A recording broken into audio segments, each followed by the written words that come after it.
کے لیے ہے جو نہایت بلند اور ہر چیز پر پوری قدرت رکھنے والا ہے۔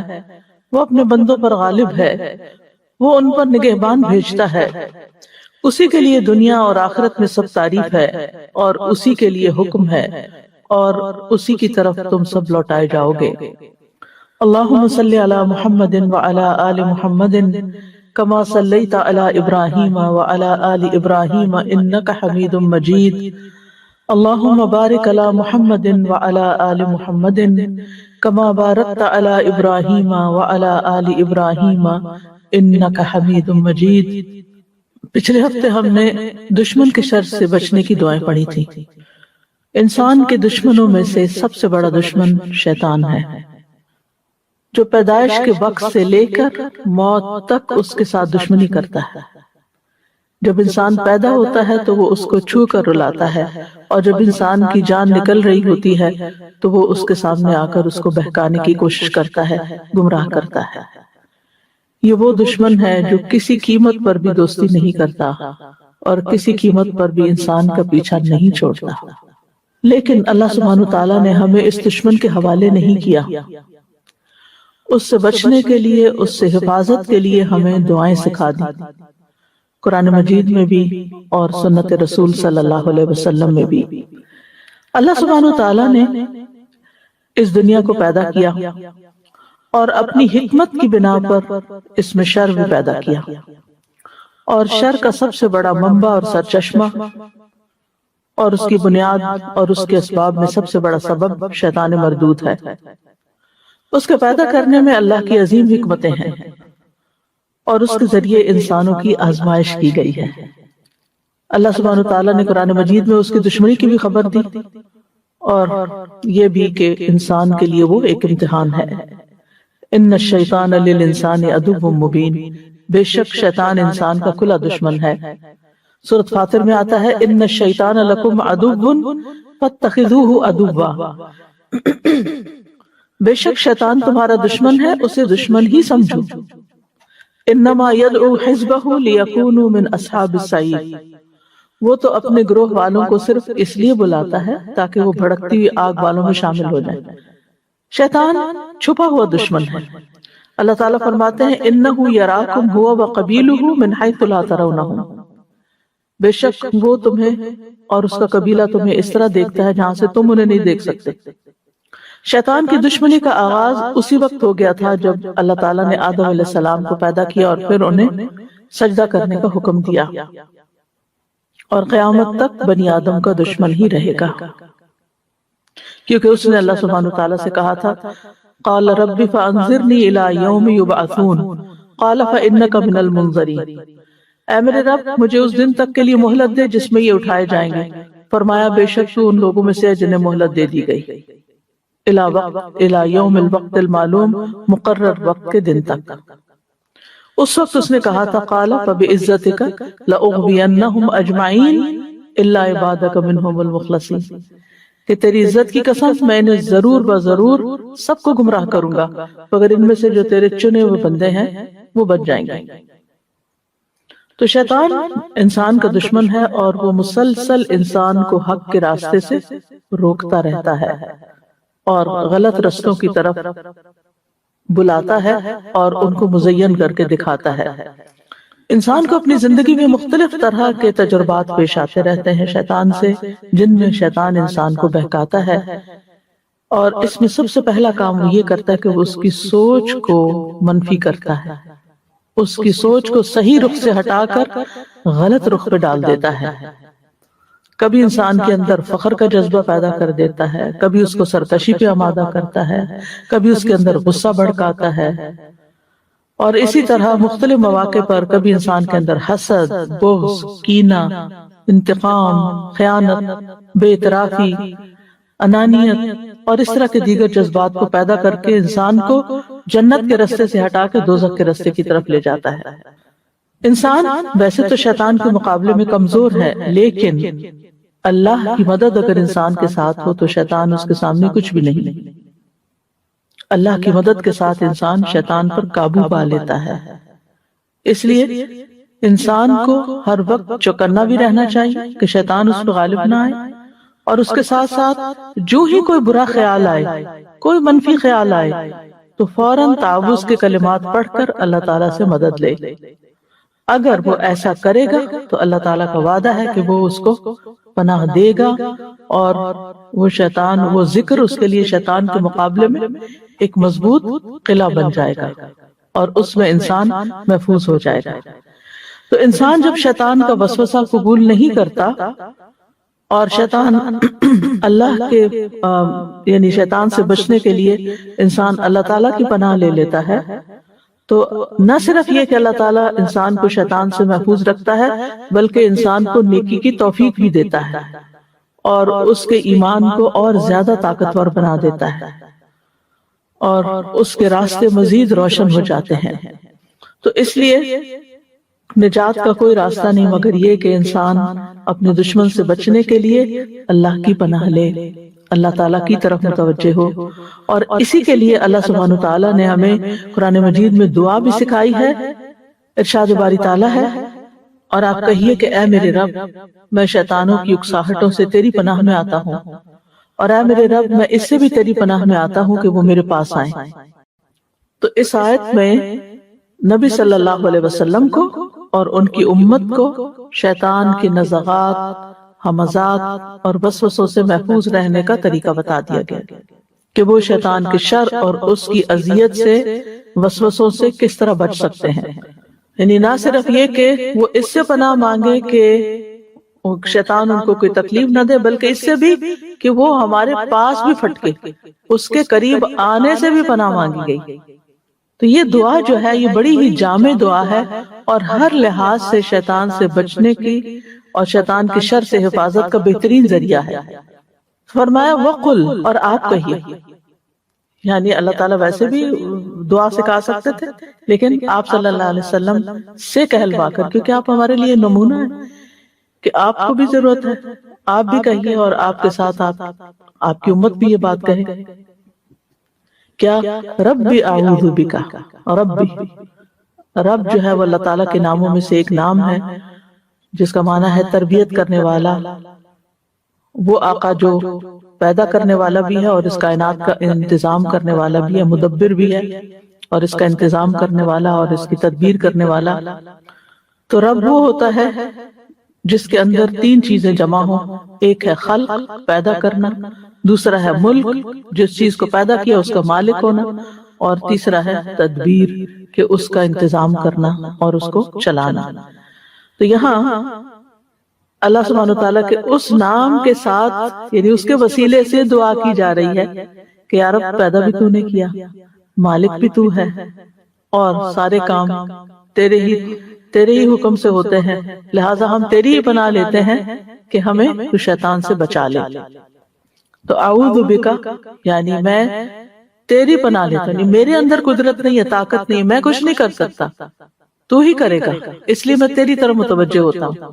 اعوذ بک، اور تعوذ جو ہے، اعوذ جو ہے، اس کا مطلب ہوتا ہے پناہ لینا، پناہ مانگنا، یعنی میں اپنے آپ سے بھی بری ہوں اور ساری مخلوقات کو چھوڑ کر تیری طرف رجوع کرتا ہوں، تیری پناہ میں آتا ہوں کہ شیطان میرے پاس حاضر ہو، یا وہ میرے دین کو نقصان دے یا میری دنیا کو نقصان دے۔ تو اے اللہ، میں تیرے ذریعے تحفظ چاہتا ہوں اور حفاظت چاہتا ہوں، پناہ چاہتا ہوں کہ شیطان مجھے کچھ نقصان دے۔ انسان کو جب کسی کا خوف ہوتا ہے تو پھر کیا کرتا ہے؟ تھوڑا سا امیجن کریں کہ کبھی کبھی خواب میں آپ دیکھتے ہیں کہ کوئی جانور آپ کے پیچھے لگ گیا، وہ شیطان ہی ہوتا ہے ایک طرح سے، تو آپ کیا کر رہے ہوتے ہیں خواب میں؟ بھاگ رہے ہوتے ہیں، تو بھاگتے بھاگتے آپ دیکھتے ہیں کہ کوئی دروازہ کھلا ہو تو آپ اس کے اندر گھس جائیں، اور پھر آپ اس دروازے کو چٹکنی لگا دیں، اور آپ اگر وہ اس کے اندر چٹکنی نہیں تو آپ اس کو زور دے کے بند کر رہے ہوتے ہیں کہ کوئی بلا اندر نہ آئے۔ آپ یہ سمجھے کہ یہی شیطان تھا کہ جو ہر وقت آپ کے پیچھے لگا ہوا ہے، لیکن ہمیں نظر نہیں آتا تو ہم اس سے ڈرتے بھی نہیں، اور پھر ہم اس سے بچنے کے لیے کوئی پناہ بھی نہیں لیتے۔ تو ظاہری جو شر نظر آتے ہیں ہمیں، مثلا پانی آ رہا ہماری طرف، ہم کیا کرتے ہیں؟ پیچھے ہٹ جاتے، کسی چیز پہ چڑھ جاتے ہیں اگر زیادہ ہو۔ آپ دیکھیے آج کل جہاں جہاں سیلاب آ رہے ہیں، لوگ اپنی چھتوں پہ چڑھ جاتے ہیں، اور 2-2 دن 3-3 دن بعض لوگ کراچی جیسے شہر میں چھتوں پر کیا کہیں ٹنگے رہے ہیں یا پریشان رہے ہیں کہ نیچے پانی ہی پانی ہے. تو انہوں نے کیا کیا، اوپر کے فلور پہ پناہ لی ہوئی ہے نیچے کے پانی سے بچنے کے لیے. تو یہ ہوتی ہے پناہ. اب شیطان ایک دشمن ہے، اس سے بچنے کے لیے ہم اللہ تعالیٰ کے حوالے اپنے آپ کو کر رہے ہیں، اس کی حفاظت طلب کر رہے ہیں اور اس کے ذکر کے ذریعے ایک محفوظ قلعے میں جا رہے ہیں. تو اللہ ہی مضبوط سہارا ہے. آتا نا وَمَن يَعْتَصِم بِاللَّهِ فَقَدْ هُدِيَ إِلَىٰ صِرَاطٍ مُسْتَقِيمٍ. اور کس چیز سے بچنے کے لیے؟ من ہمزات الشیاطین، شیطان کے ہمزات سے. ہمزات جو ہے یہ حمزہ کی جمع ہے. ہا والا حمزہ نہیں جو نام رکھتے ہیں، یہ گول ہا ہے. عربی زبان میں اس کا مطلب ہوتا ہے کسی کو کچوکا مارنا یا دھکیلنا یا انگلی چبھونا یا پریشر دینا. اسی سے مہماز، لوہے کی وہ سلاخ ہوتی ہے، مہمیز لگانا، آپ نے سنا ہوگا لفظ، بہت پیور اردو میں ہوتا ہے مہمیز لگانا، جو جانور پر سوار شخص کے پاس ہوتی ہے اور وہ کیا کرتا ہے کہ اس کے ذریعے اس کو کچوکا لگاتا ہے. کبھی آپ گھوڑے پہ سوار ہوئے ہوں یا ٹانگے پہ سوار ہوئے ہوں تو آپ نے دیکھا ہوگا کہ اس چلانے والے کے پاس ایک چھانٹا سا ہوتا ہے جس کے ذریعے وہ اس کو، ہاں، تاکہ وہ آگے چلے. چابک بھی کہتے ہیں اس کو.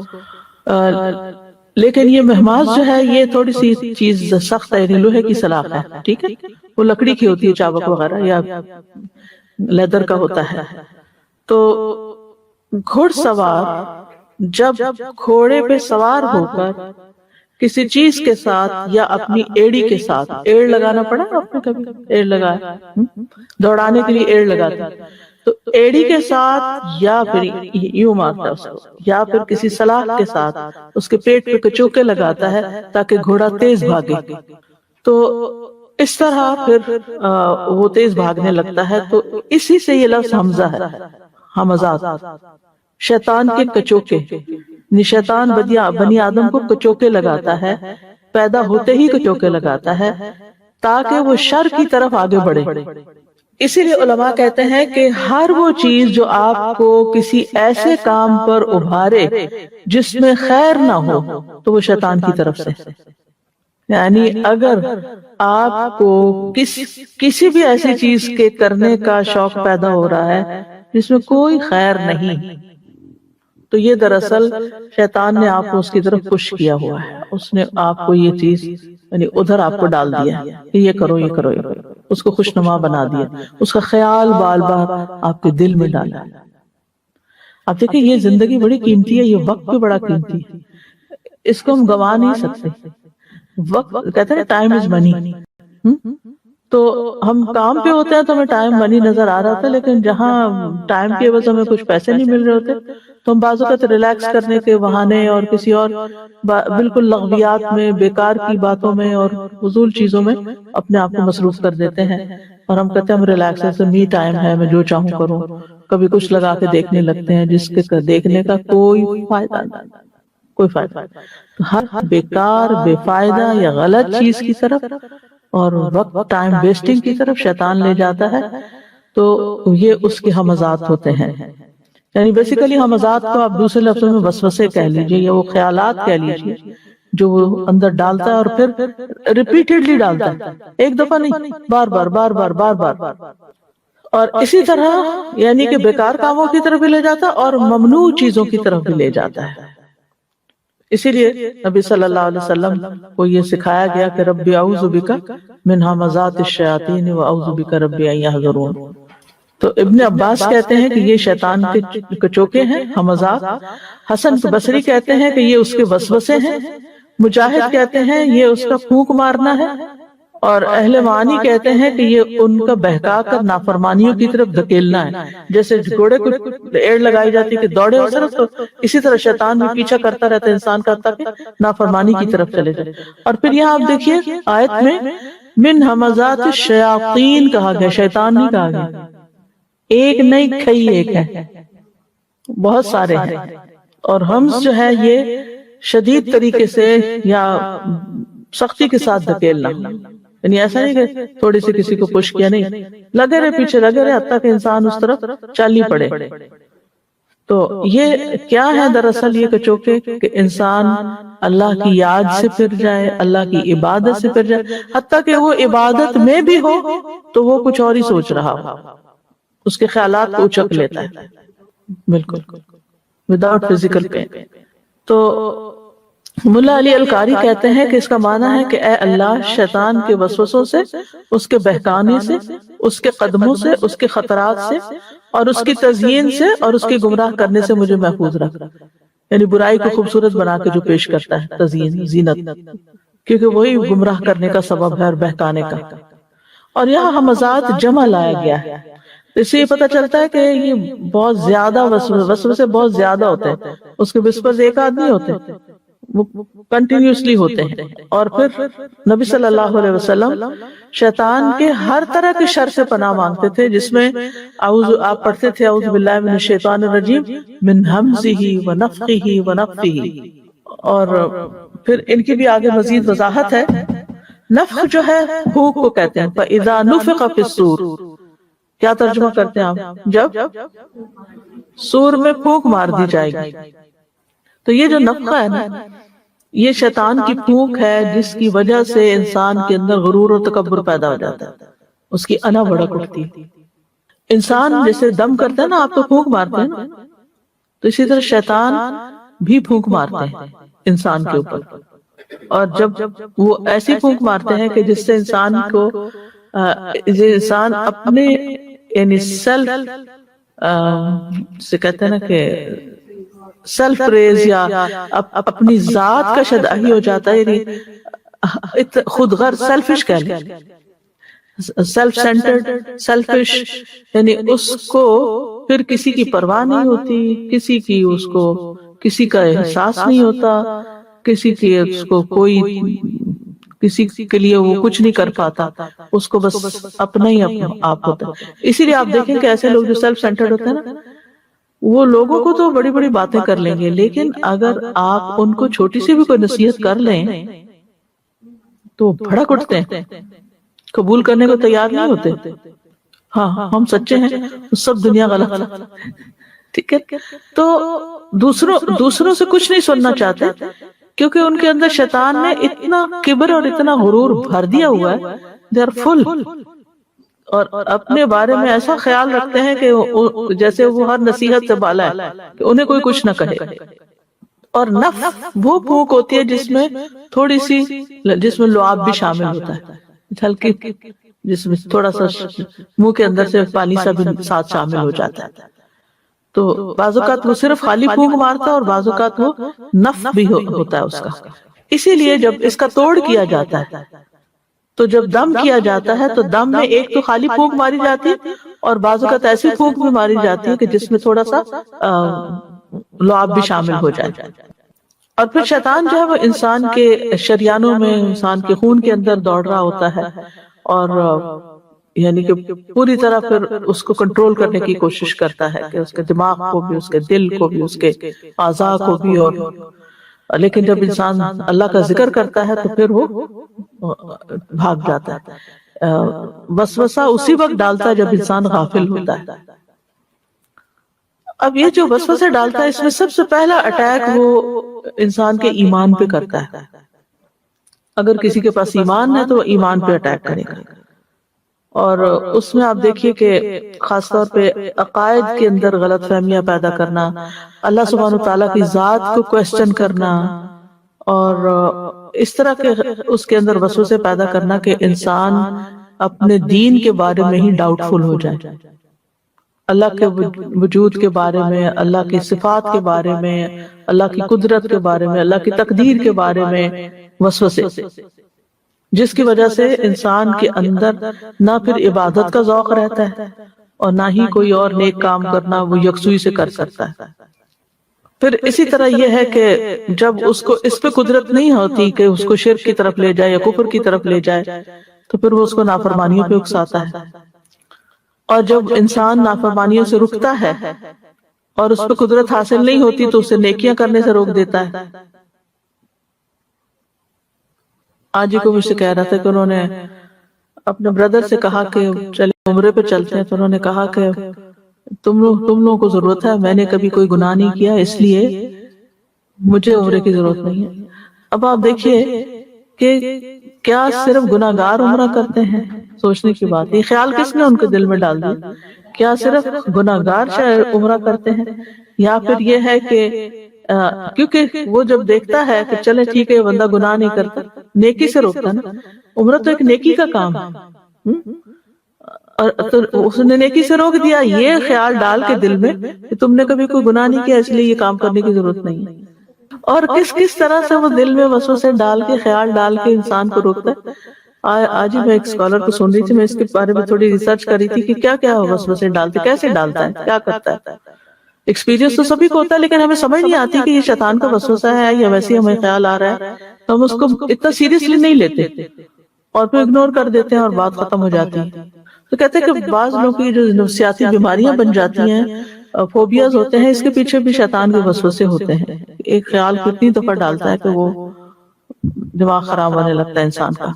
اور کہتے ہیں کہ ایک شخص کو شاید وہ ملے یا ان کے پاس آیا تو شیطان نے اس کے دل میں ڈالا کہ تم مسجد سے نکلو گے تو تمہارے سر پہ پتھر آ کے لگے گا اور تم مر جاؤ گے۔ ساری مسجد خالی اور باہر نہ نکلی کہ مجھے ڈر لگ رہا ہے اور میرا دل گھبرا رہا ہے کہ میں نکلا تو میرے ساتھ یہ ہو جائے گا۔ اچھا اب یہ کیا تھی؟ یہ شیطان کی ایک چال تھی کہ اس کے بعد یہ دوبارہ مسجد نہ آئے۔ مسجد سے نکلنے پر ہی تم نے مرنا ہے۔ اسی طرح انسان بعض اوقات کوئی خیر کا کام کرنا چاہتا ہے اور اس کے دل میں ایسے وسوسے ڈالتا ہے کہ وہ اس سے رک ہی جاتا ہے۔ بہتر ہے مثلا آپ نے کہیں جانا ہے کسی اچھے کام پہ، پتہ نہیں کہیں راستے میں ایکسیڈنٹ نہ ہو جائے، پتہ نہیں یہ نہ ہو جائے، آج میرا دل کچھ خراب ہو رہا ہے۔ یہ دل کس نے خراب کیا؟ شیطان ہی ہوتا ہے جو وسوسے ڈال کے دل بھی خراب کرتا ہے، کیونکہ شیطان انسان کا دشمن ہے، وہ انسان کو غمگین کرنا چاہتا ہے، یعنی شیطان انسان کو پریشان کرتا ہے۔ تو یہ جو وسوسے ہوتے ہیں ان کے ذریعے پریشانی بھی پھیلاتا ہے، غمگین بھی کرتا ہے، اور اسی طریقے سے پھر وہ پھیر کے انسان کو نیکی کے کام سے روک دیتا ہے۔ اگر تم نے یہ کام شروع کر لیا، مثلا قرآن پڑھنا شروع کر لیا، تو لوگ تو تمہیں بڑا نیک سمجھنے لگیں گے، اور پھر اس طرح تو تم ریاکاری کرو گی، اور پھر بہتر ہے کہ تم جیسے ہو ایسے ہی ٹھیک ہے، نیکی میں آگے نہیں بڑھنے دیتا۔ اور پھر بعض اوقات واقعی ریاکاری کروا کے نیکیاں ضائع کروا دیتا ہے، یعنی آپ اس کے کہنے سے عبادت سے بھی نہیں رکے، آپ اس کے کہنے سے نافرمانی میں بھی نہیں پڑے، اب آپ ایک محتاج زندگی بسر کر رہے ہیں اللہ کی رضا کے لیے۔ اب وہ آ کے کیا کرے گا کہ آپ کے دل میں خیال ڈالے گا نف تم تو اتنے نیک ہو، اور پھر جب وہ دل میں یہ بھر جاتا ہے، انسان بھرا ہوتا ہے اس خیال سے، پھر اگر کوئی ذرا بھی اس پہ شک کرے کہ نیک نہیں، تو وہ کیا کرتا ہے، کوئی ایسی اپنی نیکی بیان کرنا شروع کر دیتا ہے کہ دوسروں کو یقین آ جائے کہ یہ واقعی نیک ہے۔ لہٰذا اس سے کیا نقصان ہوتا ہے کہ انسان دکھاوا کر بیٹھتا ہے اور اس طرح اس کی نیکی ضائع کروا دیتا ہے۔ اور پھر اگر انسان ان ساری چیزوں سے بچ جائے تو اس کے اندر خود پسندی ڈال دیتا ہے کہ انسان پھر بہت سیلف سینٹر ہو جاتا ہے اور بہت اپنے آپ کو بڑی چیز سمجھنا شروع کر دیتا ہے۔ اور پھر جب وہ اپنے آپ کو بہت اچھا سمجھتا ہے تو ہر دوسرے کو وہ کیا سمجھتا ہے، گناہگار یا برا، یا یعنی کوئی نہ کوئی اس کے اندر اس کو عیب دکھاتا ہے۔ دیکھو وہ فلاں ایسے کر رہا تم تو ایسے نہیں، فلاں یہ کر رہا تم ایسے نہیں، فلاں ایسے کر رہا تم ایسے نہیں۔ لہذا نتیجہ کیا ہوتا ہے کہ انسان ہر ایک کو برا سمجھتا ہے اور اپنے آپ کو نیک سمجھتا ہے، لہذا نیکی کے رسم رکاوٹ بن جاتی ہے چیز۔ جب الٹ ہوتا ہے نا اس کے کہ انسان سوچتا ہے کہ سارے مجھ سے اچھے ہیں اور میری نیکیاں کم ہیں، تو پھر اس کا کیا نتیجہ ہوتا ہے؟ نیکیوں میں وہ دوڑ لگتی ہے کیونکہ سارے آگے نکلے جا رہے ہیں، میں پیچھے رہ گیا ہوں۔ اور اگر وائس ورسا ہو کہ سارے ہی گناہ گار ہیں اور میں نیک ہوں، تو پھر آپ آگے نہیں بڑھتے۔ آپ کچھ کہنا چاہتے ہیں؟ تو یہاں پر شیاطین کا لفظ استعمال ہوا ہے، اور شیطان کا لفظ جو ہے نا یہ شطنہ سے مشتق ہے۔ شطنہ کا معنی ہوتا ہے تو دور چلے جانا، یعنی اپنے فسق و فجور کی وجہ سے ہر خیر کے کام سے دور ہے وہ۔ وَأَعُوذُ بِكَ رَبِّ أَن يَحْضُرُونِ، اور اے میرے رب میں تیری پناہ چاہتا ہوں کہ ان میں سے کوئی میرے دینی یا دنیاوی معاملے میں میرے پاس بھی آئے، تو ہی مجھے بچانے پہ قادر ہے۔ تو شیطان جو ہے انسان کے ہر کام میں انٹرفیئر کرتا ہے، کھانا ہو، پینا ہو، سونا ہو، گھر سے نکلنا ہو، گھر میں واپس لوٹنا ہو، کسی سے میل ملاقات ہو، یعنی ہر چیز کے اندر اس نے مداخلت کرنی ہے۔ اور ان میں سے سب سے خاص موقع جس پہ شیطان بہت زیادہ توجہ کرتا ہے وہ موت کا وقت ہے، کہ ساری زندگی تو میرے قابو نہیں آیا، جاتے جاتے اس کو بہکا دوں۔ تو حسن خاتمہ کی دعا کرنی چاہیے انسان کو ہمیشہ، اور اس دعا میں 2 بار ربوبیت کے وسیلے سے دعا کی گئی ہے، وَأَعُوذُ بِكَ رَبِّ أَن يَحْضُرُونِ، کیونکہ رب کے بغیر کوئی ہمیں پناہ نہیں دے سکتا، کوئی اس دشمن سے نہیں بچا سکتا۔ تو یہ بہت ہی جامع دعا ہے، اور اس میں ہر قسم کے شر اور ہر قسم کی شیطان کی برائی سے پناہ مانگی گئی ہے، اور اگر یہ قبول ہو جائے تو انسان ہر شر سے محفوظ ہو سکتا ہے۔ اس سے بھی پتہ چلتا ہے کہ انسان کو یہ دعا مانگتے رہنا چاہیے۔ رسول اللہ صلی اللہ علیہ وسلم نے فرمایا، اللہ تعالیٰ فرماتا ہے میرا بندہ اگر مجھ سے مانگتا ہے تو میں اسے دیتا ہوں، اور اگر وہ کسی دشمن یا شیطان سے میری پناہ مانگتا تو میں اسے محفوظ رکھتا ہوں۔ شیطان کو گالی گلوچ نہیں کرنا چاہیے، اس کا کوئی فائدہ نہیں، اس سے وہ خوش ہوتا ہے۔ اس کے مقابلے میں بس اللہ کی مدد مانگنی چاہیے، یعنی حدیث میں آتا ہے تم شیطان کو برا بھلا مت کہو بلکہ اس کے شر سے اللہ کی پناہ طلب کرو، اور ہر چیز سے پناہ دینے والا اللہ ہی ہے، ہر شر سے۔ پھر یہ کہ دعا میں عاجزی اختیار کرنے میں انسان کو مبالغہ کرنا چاہیے، ربی ربی کہہ کر انسان کو اپنے آپ کو اللہ کے آگے جھکا دینا چاہیے۔ اور شیطان کا خطرہ جو ہے یہ سب سے بڑا خطرہ ہے اور سب سے بڑا دشمن ہے، اور اس کے بہکاوے ہیں اور چالیں ہیں، کفر اور شرک کا ارتکاب کراتا ہے، صراط مستقیم سے روکتا ہے، اللہ کی نافرمانی کے کام کرواتا ہے انسان سے، حلال حرام کے معاملے میں بندوں کو گمراہ کرتا ہے، برے کام مزین کر کے دکھاتا ہے، وَزَيَّنَ لَهُمُ الشَّيْطَانُ مَا كَانُوا يَعْمَلُونَ، یعنی فطرتاً انسان برائی سے نفرت کرتا ہے، یعنی اللہ نے انسان کی فطرت سلیم رکھی ہے نا، تو اور خیر اور شر کی پہچان بھی رکھی، لیکن شیطان برائی کو خوبصورت بنا دیتا ہے، لہذا وہ اس کی طرف چل پڑتا ہے۔ پھر اسی طرح دین میں نئے نئے فتنے پیدا کر دیتا ہے، نئی نئی بحثیں چھیڑ دیتا ہے۔ اب دیکھیں تاریخ ہماری بھری ہوئی ہے اس سے، کبھی تقدیر کے مسئلے میں بحثیں چل رہی ہیں، اور کبھی قرآن مجید کے بارے میں جو مسئلہ خلق قرآن اٹھ کھڑا ہوا، کبھی کچھ اور۔ پھر اسی طرح انسان جب نیکی کے کاموں میں نیکی کے کاموں کی طرف متوجہ ہوتا ہے تو راستے میں آ کے بیٹھ جاتا ہے، اسلام کے راستے میں آ کے بیٹھ جاتا ہے کہ تم اپنے باپ دادا کا دین کو چھوڑنے لگے ہو، اور پھر اگر اس کی بات نہیں مانتا انسان اور اسلام قبول کر لیتا ہے تو ہجرت کے راستے پہ بیٹھ جاتا ہے کہ تم اپنا گھر بار چھوڑ دو گے، پھر وہ جہاد کے راستے پہ بیٹھ جاتا ہے کہ تم اگر مارے گئے تو تمہارا مال تقسیم ہو جائے گا، تمہاری بیوی کہیں اور نکاح کر لے گی۔ تو بہرحال شیطان انسان کے ہر کام میں شامل ہو جاتا ہے۔ نبی صلی اللہ علیہ وسلم نے فرمایا بے شک شیطان تم میں سے ہر ایک آدمی کے پاس اس کے ہر کام کے وقت موجود رہتا ہے، یہاں تک کہ اس آدمی کے کھانے کے وقت بھی اس کے پاس موجود ہوتا ہے، لہذا جب تم میں سے کسی کا لقمہ گر جائے تو اسے چاہیے کہ اس کی گندگی صاف کر کے اسے کھا لے اور اس کو شیطان کے لیے نہ چھوڑے۔ یعنی شیطان تو چاہتا ہے کہ انسان کا نقصان ہو، تو انسان اپنا نقصان نہ کرے، اور جب کھانا کھا لے تو انسان اپنی انگلیاں چاٹ لے، کیونکہ انسان نہیں جانتا کہ برکت اس کے کھانے کے کس حصے میں ہے۔ پھر اسی طرح یہ کہ شیطان جو ہے وہ آپس میں بغض اور عداوت پیدا کرتا ہے لوگوں کے درمیان۔ اس کا تخت پانی پر ہے اور وہ ابلیس کا تخت جو ہے پانی پر ہے، اور وہ وہاں سے اپنے لشکر روانہ کرتا ہے انسانوں میں پھوٹ ڈالنے کے لیے، اور ان میں سب سے بڑا وہی قرار پاتا ہے جو سب سے زیادہ فتنہ ڈال کے آتا ہے، خاص طور پر میاں بیوی کے درمیان لڑائی جھگڑا ڈلواتا ہے، پھر غصہ دلاتا ہے۔ غصہ تو ہے ہی شیطان کی طرف سے۔ اب دیکھیں کہ کچھ لوگوں کو تو بہت زیادہ غصہ آتا ہے اور بیماری بن جاتی ہے وہ غصہ، اور وہ یہ ایکسکیوز لیتے رہتے ہیں کہ بیماری ہے اس لیے اس شخص کو اتنا غصہ آتا ہے، لیکن یہ کہ اس کا کوئی بھی اور علاج ہو سکتا ہے، لیکن اس کے ساتھ ساتھ روحانی علاج کرنا ضروری ہوتا ہے۔ پھر اسی طرح خواہش کے وقت بھی شیطان کا حملہ ہوتا ہے، یعنی خاص حملے اس کے انسان، کیونکہ ان موقع پر انسان کمزور پڑا ہوتا ہے، انسان غصے کے وقت کمزور ہو جاتا ہے کہ کنٹرول نہیں کر سکتا، اور اسی طرح انسان غصے کے وقت اور خواہش کے وقت، خواہش نفس کے وقت انسان کمزور ہو جاتا ہے.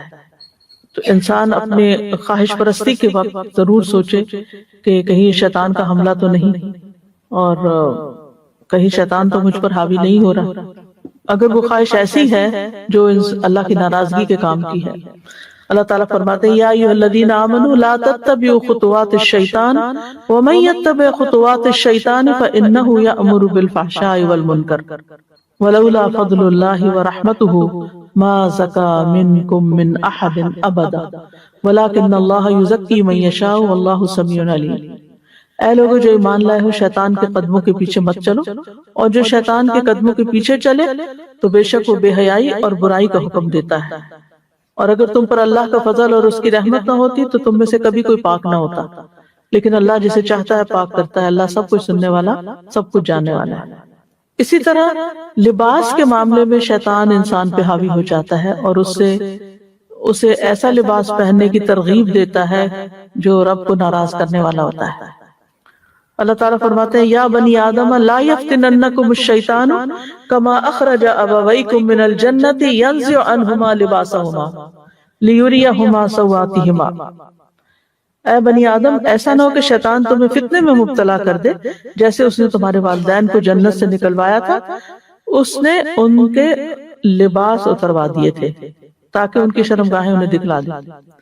تو لباس کا اتارنا ایسی جگہ پر جہاں نہیں اتارنا چاہیے، لباس کا مختصر کر لینا، اپنے جسم کے وہ حصے جو چھپانے چاہیے ان کو ننگا کر دینا لوگوں کے سامنے، یا ٹائٹ لباس پہننا، یا ایسا لباس پہننا جو اپوزٹ سیکس کے لیے بہت اٹریکٹیو ہو، تو یہ بھی شیطانی کارستانیوں میں سے ہے.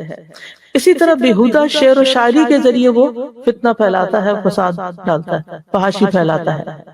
ابو سعید کہتے ہیں کہ ہم رسول اللہ صلی اللہ علیہ وسلم کے ہمراہ مقام عرش کی طرف جا رہے تھے.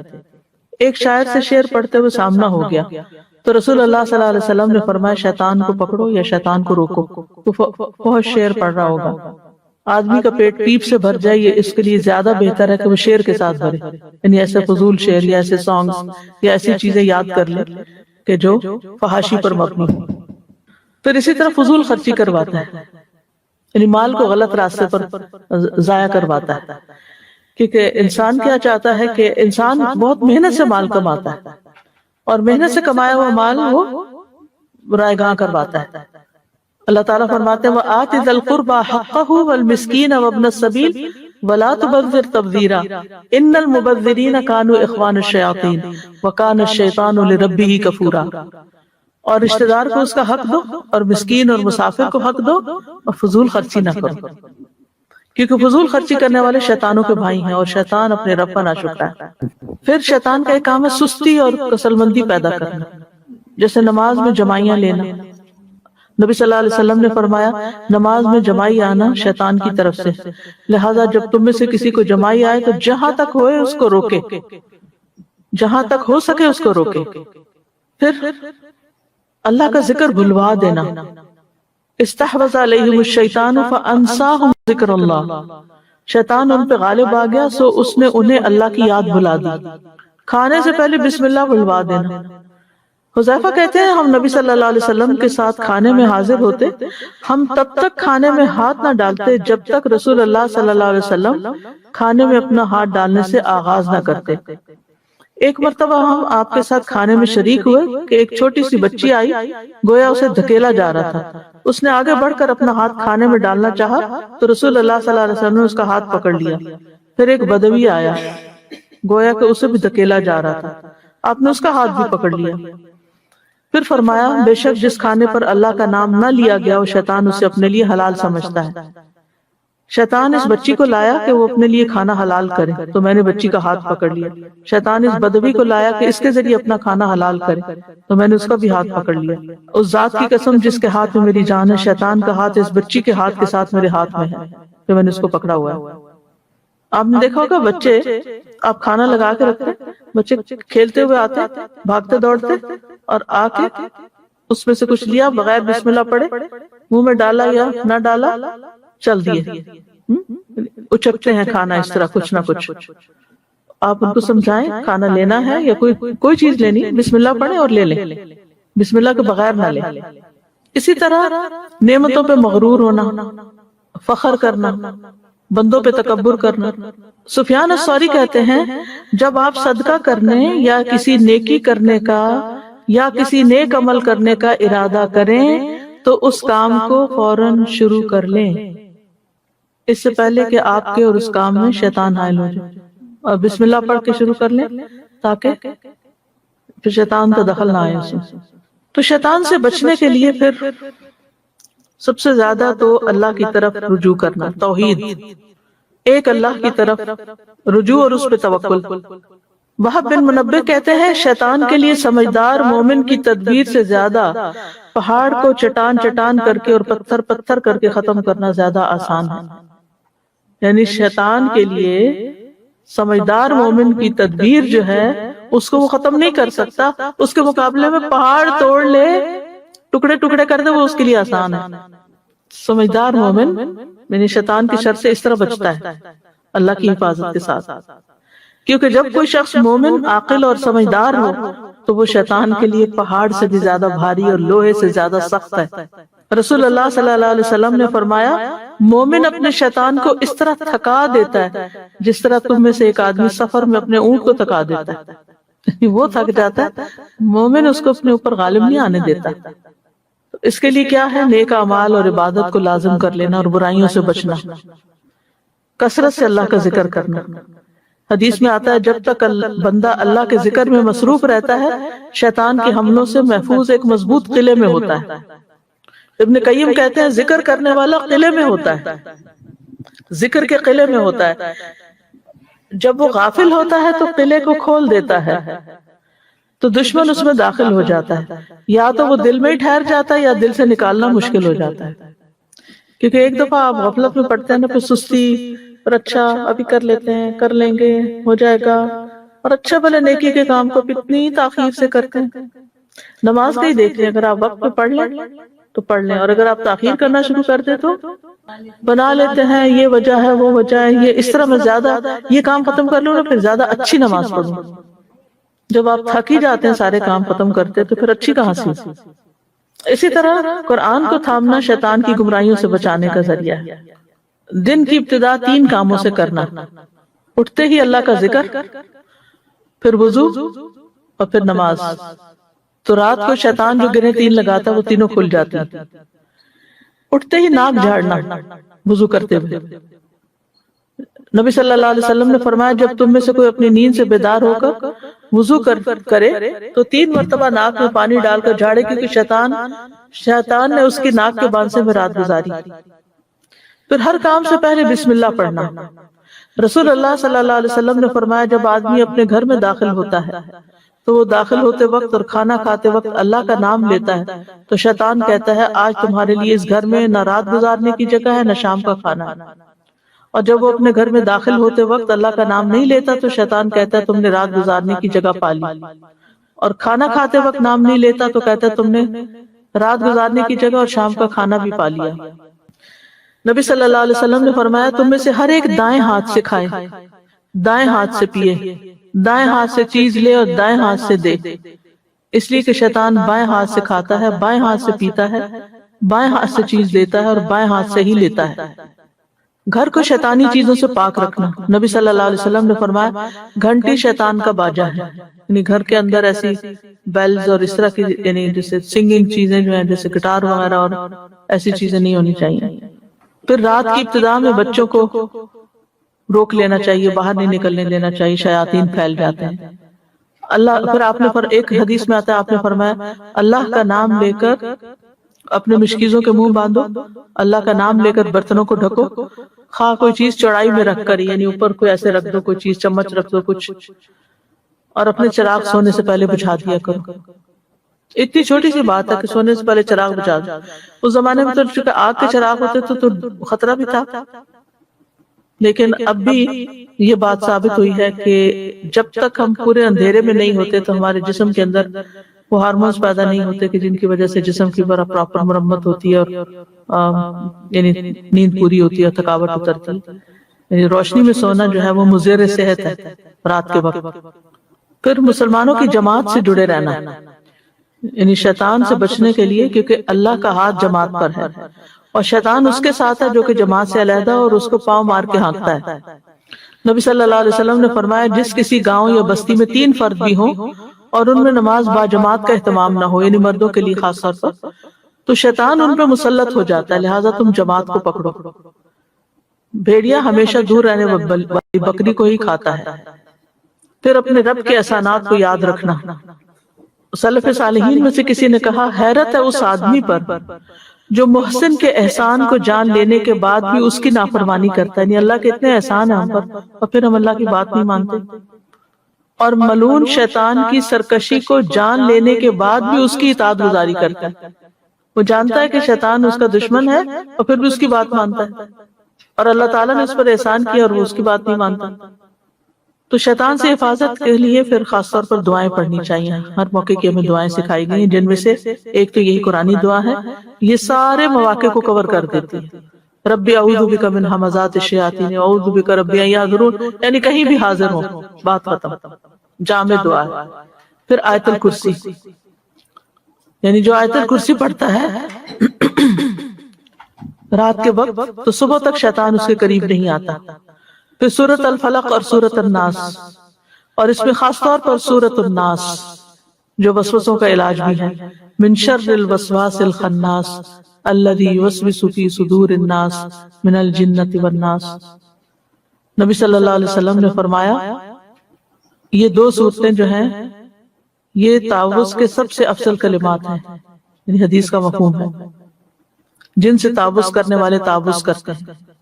پھر مسنون دعاؤں میں اعوذ باللہ من الشیطان الرجیم، قرآن مجید پڑھنے سے پہلے اعوذ باللہ پڑھنے کا حکم ہے.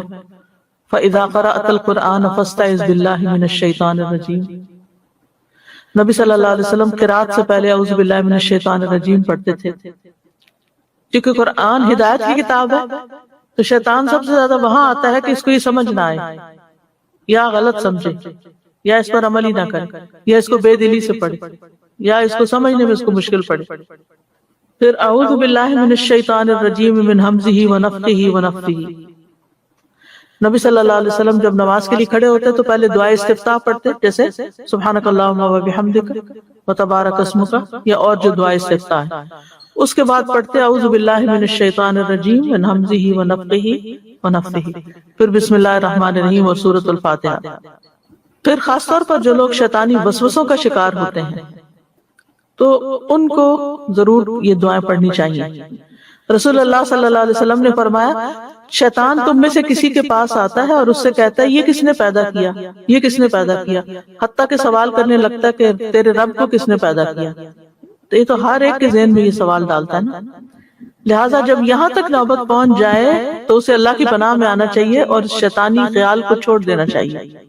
پھر نماز میں وسوسے ڈالتا ہے، اذان ہوتی ہے تو بھاگ جاتا ہے، پھر نماز شروع ہوتی ہے پھر آ جاتا ہے، پھر منفی خیالات پیدا کرتا ہے، دوسروں کے بارے میں بدگمان کرتا ہے. تو وسوسوں کے علاج میں سب سے پہلے اللہ کی پناہ مانگیں. سورۃ الاعراف میں آتا ہے وَإِمَّا يَنزَغَنَّكَ مِنَ الشَّيْطَانِ نَزْغٌ فَاسْتَعِذْ بِاللَّهِ إِنَّهُ سَمِيعٌ عَلِيمٌ. اور اگر کبھی شیطان کی طرف سے تجھے کوئی اکساہٹ ابھار دے تو اللہ کی پناہ طلب کر، بے شک وہ سب کچھ سننے والا سب کچھ جاننے والا. کبھی ایسا ہوتا ہے نا آپ اریٹیٹڈ ہوتے ہیں اور بغیر کسی وجہ کے ہوتے ہیں، جو آپ سے بات کرے اسی کو آپ پڑ جاتے ہیں، دوسرے کو سمجھ نہیں آتی کیا ہوا، میرا کیا قصور ہے اس میں. وجہ کچھ اور بھی ہوتی ہے اور بعض اوقات کو خاص وجہ نہیں ہوتی.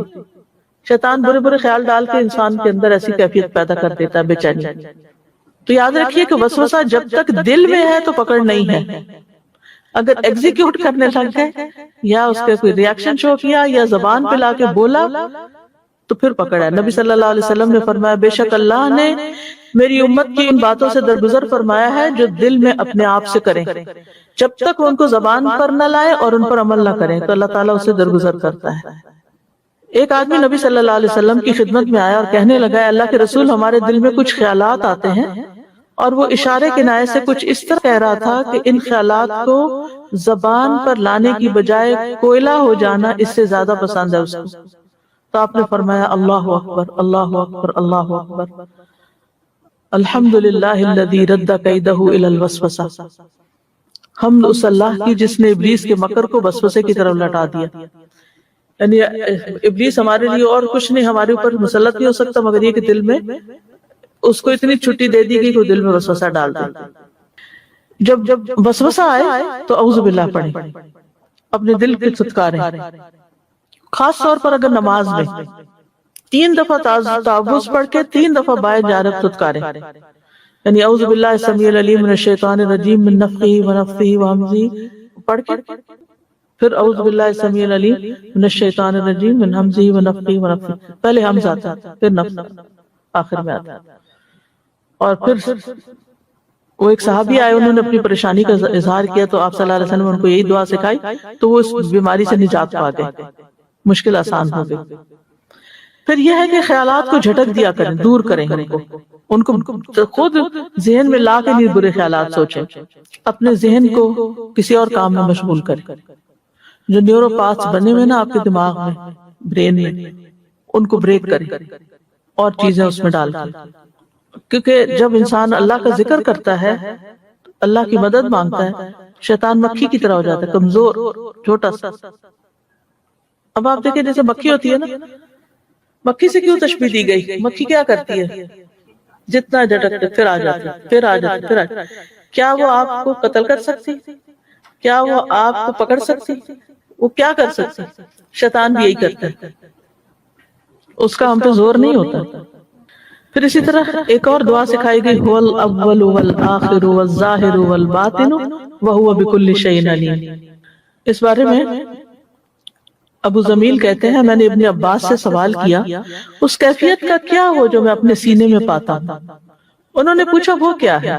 کہا میں اللہ کی قسم میں زبان پہ نہیں لا سکتا. انہوں نے کہا وہ شک و شبہ والی بات ہے. وہ ہنس دی اور بولے اس سے کسی کو نجات نہیں ملی، حتیٰ کہ اللہ تعالیٰ نے یہ آیت اتار دی فَإِن كُنتَ فِي شَكٍّ مِّمَّا أَنزَلْنَا إِلَيْكَ فَاسْأَلِ الَّذِينَ يَقْرَؤُونَ الْكِتَابَ. پھر اگر تو یعنی پروفٹ کو کہا جائے اگر آپ اس بارے میں کسی شک میں ہیں تو جو ہم نے آپ کی طرف نازل کیا تو ان لوگوں سے پوچھ لیجئے جو آپ سے پہلے کتاب پڑھتے ہیں. یعنی شک سے کسی کو نجات نہیں ملی. پھر انہوں نے مجھ سے کہا جب تم اپنے نفس میں کچھ محسوس کرو تو یہ پڑھا کرو هو الاول والآخر والظاہر والباطن وہو بکل شیء علیم. یہ وسوسے کا بہترین علاج ہے. پھر شیطان سے حفاظت کی کچھ اور دعائیں بھی ہیں. اعوذ بکلمات اللہ التامۃ من غضبہ وشر عبادہ ومن ہمزات الشیاطین وان یحضرون.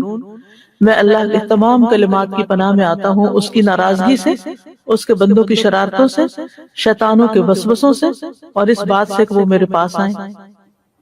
پھر اسی طرح گھبراہٹ کے وقت یہ دعا پڑھنی چاہیے، یعنی جب آپ کا دل گھبرا رہا. اور اس میں آپ دیکھیں کہ اللہ تعالیٰ کے تمام کلمات ساری کتابوں یعنی قرآن اور انجیل اور زبور یہ ساری چیزیں جو ہیں سب کا ایک طرح سے واسطہ دیا جا رہا ہے. پھر ہے اعوذ بکلمات اللہ التامۃ من کل شیطان وہامۃ ومن کل عین لامۃ.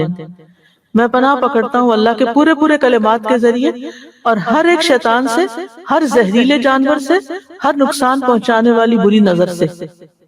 اس میں ساری چیزیں آ گئی جن سے ہم ڈرتے ہیں. کون کون سی چیزیں؟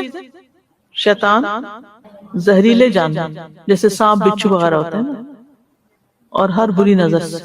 نہ صرف یہ کہ اپنے لیے پڑھنی چاہیے بلکہ اپنی اولاد کو بھی اللہ کی پناہ میں دینا چاہیے. نبی صلی اللہ علیہ وسلم حضرت حسن اور حسین رضی اللہ عنہما کے لیے پناہ طلب کرتے تھے اور فرماتے تھے کہ تم دونوں کے والد ابراہیم علیہ السلام بھی ان کے ذریعے اسماعیل اور اسحاق علیہ السلام کے لیے اللہ کی پناہ لیتے تھے. وہ کیا ہے؟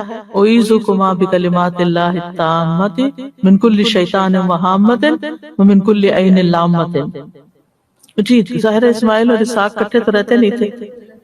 بعض لوگ کہتے ہیں نا کہ ہمارے بچے دور ہیں کہ ہم دور سے آیت الکرسی پڑھ کے پھونک دیں. آیت الکرسی کا تو نہیں ملتا لیکن یہ دعا ملتی. یعنی اللہ کے سارے ناموں کے ساتھ اللہ کو واسطہ دے کر ہم اللہ کی پناہ میں آتے ہیں کہ اللہ تعالیٰ ہمیں بچا لے شیطان کی شر سے. یا اگر کسی اور کو آپ پناہ میں دے رہے ہیں، اگر مثلاً آپ کسی پہ دم کر رہے ہیں تو اس وقت آپ کہیں گے اوئیزوکا یا اوئیزوکی، اور اپنے لیے پڑھیں گے اعوذ. پھر یہ دعا ہے اللہم فاطر السماوات والارض عالم الغیب والشہادہ انت رب کل شیء والملائکۃ یشہدون انک لا الہ الا انت فانا نعوذ بک من شر انفسنا ومن شر الشیطان الرجیم وشرکہ وان نقترف علی انفسنا سوءا او نجرہ الی مسلم. تھوڑی سی لمبی دعا ہے لیکن صبح شام کی دعا میں مل جاتی ہے. اے اللہ آسمانوں اور زمین کو پیدا کرنے والے، مخفی اور ظاہر چیزوں کے جاننے والے، تو ہر چیز کا رب ہے اور فرشتے گواہی دیتے ہیں کہ بے شک تیرے سوا کوئی معبود نہیں. بس ہم تیری پناہ چاہتے ہیں اپنے نفسوں کے شر سے اور شیطان مردود کے شر سے، اس شرک کے شر سے، اس کے شرک کے شر سے، یعنی شیطان جو شرک پھیلاتا ہے، اور اس بات سے ہم اپنے نفسوں، اور اس بات سے بھی کہ ہم اپنے نفسوں پر کسی برائی کا ارتکاب کریں، یعنی ہم اپنے اوپر خود ظلم کریں یا کسی اور مسلمان کو اس کی طرف کھینچ لے جائیں، یعنی خود تو نہیں کرتے لیکن اوروں کو غلط راستے پہ ڈال دیں. پھر صبح شام اور بستر پہ لیٹتے وقت شیطان کے شر سے پناہ مانگنا. اللہم فاطر السماوات والارض عالم الغیب والشہادہ انت ولی فی الدنیا والآخرہ. پھر بسم اللہ وضعت جنبی اللہم اغفر لی ذنبی واخسأ شیطانی وفک رہانی واجعلنی فی الندی الاعلی. آپ کے پاس وہ ایپ ہے جس میں رات سونے کے وقت اذکار ہے، اس میں یہ دعا موجود ہے. اے اللہ کے نام کے ساتھ، اللہ کے نام کے ساتھ میں نے اپنا پہلو رکھا، اے اللہ میرے گناہ بخش دیجئے، میرے شیطان کو ذلیل کر دیجئے، میری قید کو کھول دیجئے اور مجھے اعلیٰ اور رفع مجلس کا ہم نشین بنائیے. اچھا کارڈ بھی ہے پرنٹ سائز کا، اوکے پرنٹ سائز کا کارڈ موجود ہے، وہ لگا دیں. پھر سوتے وقت بھی یہ پڑھ سکتے ہیں. پھر اولاد کو شیطان کے شر سے بچانے کے لیے بسم اللہ اللہم جنبنا الشیطان وجنب الشیطان ما رزقتنا. اللہ کے نام کے ساتھ شروع کرتا ہوں، اے اللہ ہمیں شیطان سے بچا اور شیطان کو اس چیز سے دور رکھ جو اس کے نتیجے میں ہمیں عطا فرمائے. پھر غصے کے وقت بیت الخلاء میں داخل ہوتے وقت کیا پڑھتے؟ اعوذ باللہ من الخبث والخبائث. کتے کے بھونکنے اور گدھے کی آواز سن کر، کیونکہ ان کو بھی شیطان نظر آتا ہے. اعوذ باللہ من الشیطان الرجیم. مسجد میں داخلے کے وقت اس سے پہلے اعوذ باللہ العظیم وبوجہہ الکریم وسلطانہ القدیم من الشیطان الرجیم. میں اللہ انتہائی عظمت والے کی، اس کی ذات کریم اور اس کے سلطان قدیم کے ساتھ پناہ لیتا ہوں شیطان مردود سے. انسان جب یہ دعا پڑھ لیتا تو ابلیس کہتا ہے یہ تو سارا دن میرے چنگل سے نکل گیا، یعنی مجھ سے محفوظ ہو گیا. اتنی اچھی دعا ہے. برا خواب دیکھنے پر پھر لا الہ الا اللہ وحدہ لا شریک لہ لہ الملک ولہ الحمد وہو علی کل شیء قدیر. یہ دن میں کتنی دفعہ؟ 100 دفعہ. صبح سے شام تک وہ شیطان کی شر سے محفوظ رہے گا. پھر مغرب کے بعد 10 دفعہ یہ دعا لا الہ الا اللہ وحدہ لا شریک لہ لہ الملک ولہ الحمد یحیی ویمیت وہو علی کل شیء قدیر. رسول اللہ صلی اللہ علیہ وسلم نے فرمایا کہ مغرب کے بعد جو شخص اس کو 10 بار پڑھے گا اللہ تعالیٰ اس کی حفاظت کے لیے اسلحہ بردار فرشتے مقرر کر دیں گے جو صبح تک اس کی شیطان سے حفاظت کریں گے. تو یہ تھی شیطان سے بچنے کی دعائیں، شیطان سے حفاظت کی دعائیں. اللہ سبحانہ وتعالی ہمیں دشمن کے شر سے محفوظ رکھے اور ان تمام بری خواہشات اور ان چیزوں سے کہ جو اس کو آنے کا راستہ دیتی ہیں. وآخر دعوانا الحمدللہ رب العالمین.